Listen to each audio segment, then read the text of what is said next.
Hi, welcome back to Joe Blogs. In today's episode, I want to talk to you about what's happening in the economy in Germany. Now, Germany is the third largest economy in the world. It recently overtook Japan to get to number 3, and it's the largest economy in Europe.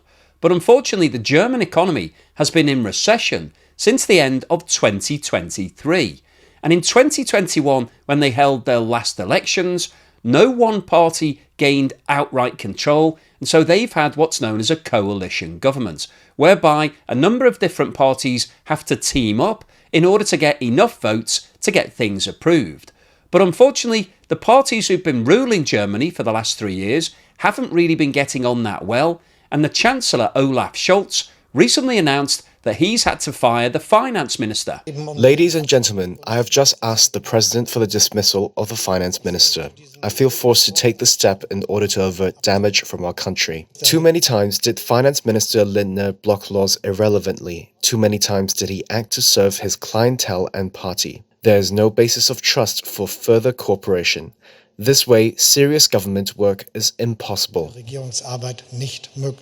This chart shows the breakdown of the voting for the 2021 election. Of the 733 seats, Olaf Scholz Social Democrats secured 207, CDU and CSU combined won 196, Alliance 90 and the Greens won 117, and FDP won 91 seats. And the coalition government was formed between the Social Democrats, Alliance 90, the Greens and the FDP. Now, in terms of the democratic process in Germany, Olaf Scholz has proposed that a vote of confidence will be taken on January the 15th, and following that, it's likely that there will be a general election in March 2025. However, the opposition parties aren't happy waiting that long, and they've demanded that the vote of confidence is taken immediately and that the election is brought forward. And this situation really throws Germany into chaos, because it's very likely that when the election is held, there will be a change of power.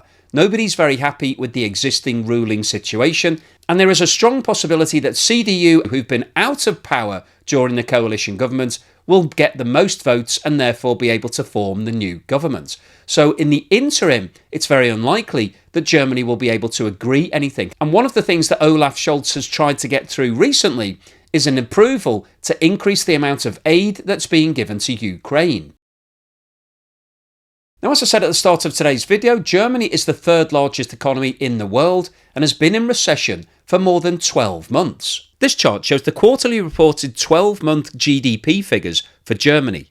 And the scale on the right-hand side of this chart shows percentage growth and goes from minus 0.6% at the bottom to plus 4% at the top. And as you can see from the bar charts, the growth in GDP in Germany started declining in the fourth quarter of 2022. When the country achieved 0.5% growth. That growth fell to 0.2% in the first quarter of 23, 0.1% in the second quarter, and in the third quarter of 23, Germany experienced a contraction in its gross domestic product. It fell by 0.3%. There was a further contraction of 0.2% in the fourth quarter of 23, which meant that Germany officially entered recession, because the technical definition of recession is when you have 2 consecutive quarters of contracting GDP. GDP fell by 0.1% in the first quarter of 24, 0.3% in the second quarter, and the most recent figures for the third quarter of 2024 show that GDP contracted by 0.2%. And the fact that Germany has now had 5 consecutive quarters of contracting GDP, negative results, tells us that the German economy is in real trouble at the moment. And one of the major problems that Germany is struggling with is productivity. And this chart shows the movement in productivity over the past 3 years, and the scale on the right-hand side of this chart is an index.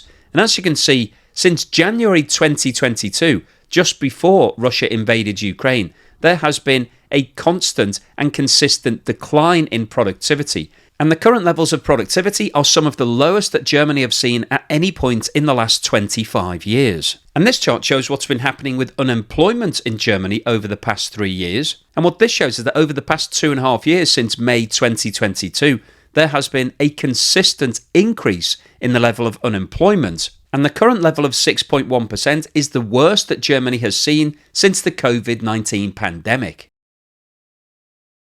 So what's the summary and conclusion today? Well, I wanted to make this video because what's happening in Germany is really important, not just for Europe, but also for the global economy, because Germany is the third largest economy in the world. And clearly, if Germany is in recession, that's going to have a knock-on impact because Germany buys lots of things from lots of other economies. So if Germany is slowing down, that means that it will be buying less, therefore other economies will be impacted. They won't be selling as much, they won't be exporting as much to Germany.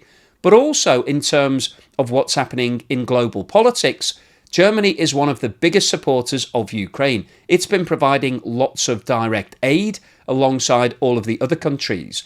And if Germany is now going into a state of chaos because it's going to have a change of government, obviously that throws everything up into the air because the new government may decide that they've got different policies, different strategies, different ideas, and there could be a risk to the support that Ukraine is being given. And when you combine that with what's happening in the USA at the moment, obviously Donald Trump will be taking over as president in January, and he's clearly stated that he's going to bring the war in Ukraine to a rapid end. He's actually said that he will stop it before he takes over on the 20th of January. He hasn't given any details as to how he's going to do that, but he's been very clear. He said that on a number of occasions.